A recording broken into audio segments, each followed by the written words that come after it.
Okay, so today we're going to be learning how to change a bit or burr with another bit or burr. So first things first though, what I want you to do is I want you to turn off the power because we're going to be using this button today, which is very close to the button you turn on the machine with. So if you're playing around with this and you accidentally press this, it could get messy. So turn off the power and I will show you how to safely change this burr.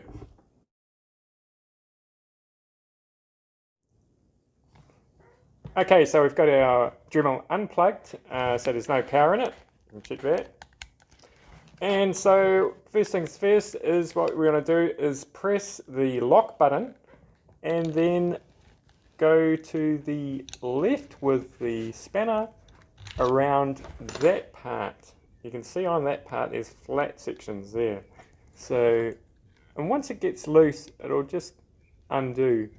And so then we can pull the burr out and then put in another one.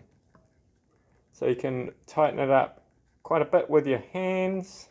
You're constantly holding this down because you've got to lock it or else it'll just spin.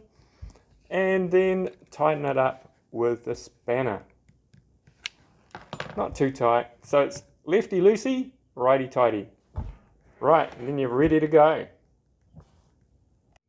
Okay, so this part of the video we're going to learn how to change the collet, which enables us to actually put in thinner shanks into that part. So this shank is a 1/8 or 3.1 mils, and this shank is 3/32, which is around 2.4 mils.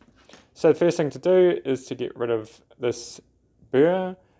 Press down on the lock like we did before and undo the sleeve, pull out that, and then what we want to do is undo the actual sleeve, and if you just keep on turning it will eventually come off like that.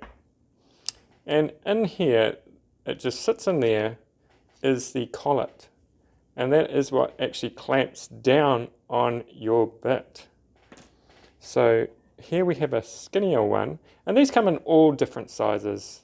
I'm not going to go through all the different sizes. So we just put that one in there, and then we replace the sleeve over the top.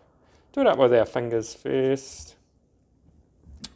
And then we place the skinnier one in and tighten it up, and then go with our spanner, Dremel spanner, and just give it a turn. I always use my thumb like that, seems to work very well, and you don't want to over tighten things.